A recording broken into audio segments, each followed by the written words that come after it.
Ողջույն։ Այս ԿՊԱ-ական իշխանության տված ու չկատարած խոստումներին շատ եմ անդրադարձել ու էլի կանդրադառնամ։ Տարածքային կառավարման նախարարի օգնությամբ հիշեցի սրանց մեգախոստումների և ուրեմն մեգաստերի մասին, որովհետև եթե Փաշինյանի խոստում, ուրեմն անպայման սուտ։ Անդրադառնամ այսօր դրանցից 5-ին։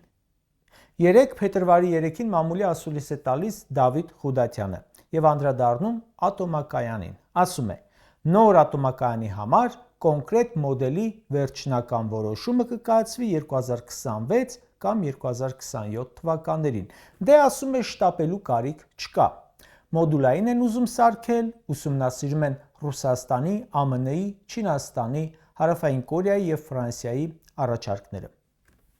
Նոր ատոմակայանի կառուցման մասին լսել եմ դեռևս 18 տարի առաջ, 2008 թվականին, Սերժ Սարգսյանից։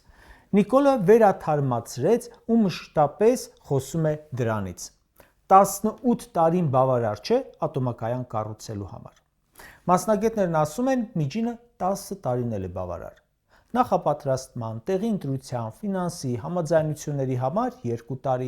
նախագծում թույլտվությունների համար ևս 2 տարի, շինարարության համար ռեակտոր, շենքեր, համակարգեր 5 տարի, փորձարկում և գործարկում 1 տարի, փոքր մոդուլային ռեակտոր կառուցելու համար բավարար է 5-ից 7 տարին, բայց 18 տարի ինչ եք դուք քննարկում։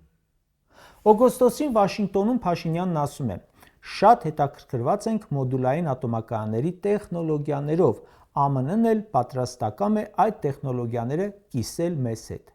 բայց Ամերիկայի Միացյալ Նահանգները ախր չունի նման ատոմակայանի հաջողված փորձ, ընդհանրապես փորձ չունի։ Աշխարհում կա 3 մոդուլային ատոմակայան, 2-ը Ռուսաստանում, 1-ը Չինաստանում, այլ երկրում չկա։ Այսինքն սրանք ասում են, մենք ուզում ենք կիսել մի երկրի փորձ,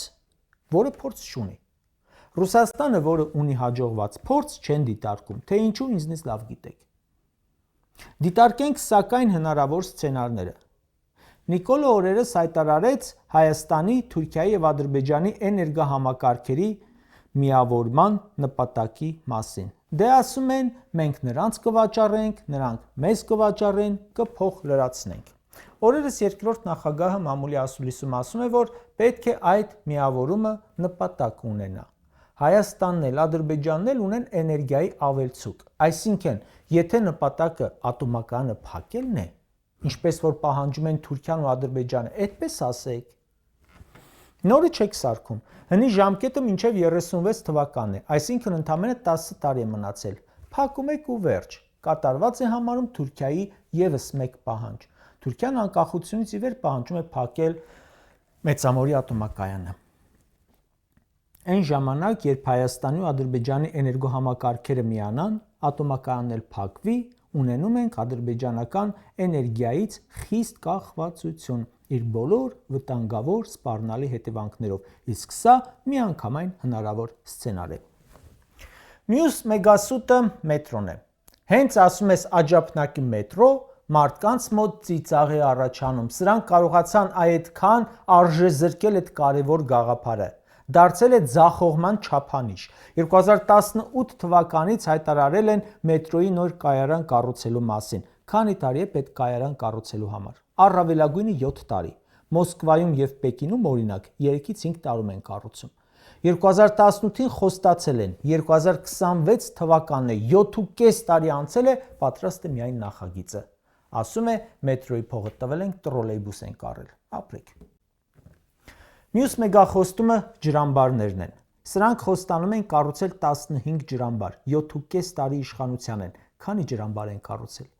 Որքան ժամանակ է պետք Հայաստանի նման փոքր երկրի համար անհրաժեշտ ջրամբարներ կառուցելու համար։ Առավելագույնը 3 տարի։ 7.5 տարի իշխանության են։ Վերջերս դեկտեմբերին Շիրակի մարզի Կապսի ջրամբարի շինաշխատանքները դադարեցվեցին։ 2026 թվականին այս տարվա մայիսին պետք է կառուցվեր ավարտվեր։ Արդեն 27 միլիոն եվրո ծախսել են, ջրամբարը չկա։ 4-րդ մեգանախագիծը։ 2020 թվականին խոստացան Հայաստանում տնկել 10 միլիոն ծառ, Դա ասում էին պետք է խորհրդանշի 10 միլիոն հայության միասնությունը Հայաստանի պետականության, Հայաստանի Հանրապետության շուրջ եւ Հայաստանի Հանրապետությունում։ Քանի ծառ է տնկվել այդ ծրագրի շրջանակներում։ 0. Խոստումը չկատարելուց ավելի քան 3 տարի անց շրջակա միջավայրի նախարարն ասում է 10 միլիոնը չտնկեցինք, բայց 2024 թվականին 3 միլիոն ծառ կտնկենք։ Այդ խոստումը եւս տապալվեց։ Ընդ որում նախարարը բողոքեց նաև տնկվող ծառերի կպչողականությունից, այսինքն տնկածների մի մասն էլ չորանում է։ Մինչև 2030 թվականը 50,000 հեկտար անտառ տնկելու պարտավորություն ստանձնած Հայաստանը խոստումը կատարել է 2%-ից մի քիչ պակաս։ Այս խոստումները տված չկատարած իշխանությունը հիմա էլ նոր մեգանախագիծ, այսինքն մեգասուտ է ներկայացրել՝ Դիլիջանի նոր թունել։ Նախորդ տարվա ամռանը տարածքային կառավարման նախարարն ասաց Դիլիջանի թունելի կողքին նոր թունել կկառուցենք։ Կարող ենք կուշտ ծիծաղել եւ անցնել առաջ։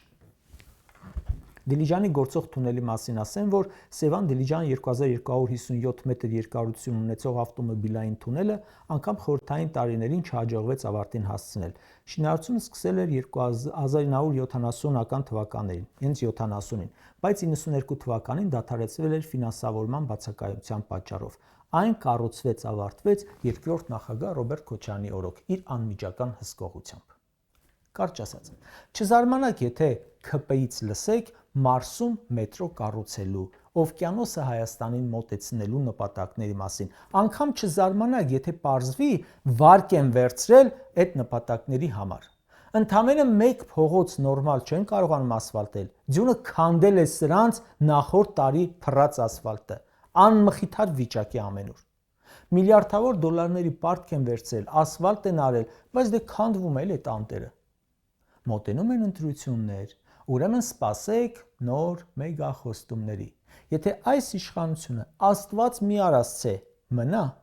վստահեցնում եմ ձեզ, որ 2066 թվականին էլ նրանք կխոսեն 15 ջրամբարի, ատոմակայանի, Աջափնյակի մետրոյի, 10 միլիոն ծառի, Դիլիջանի թունելի կառուցման նպատակների մասին։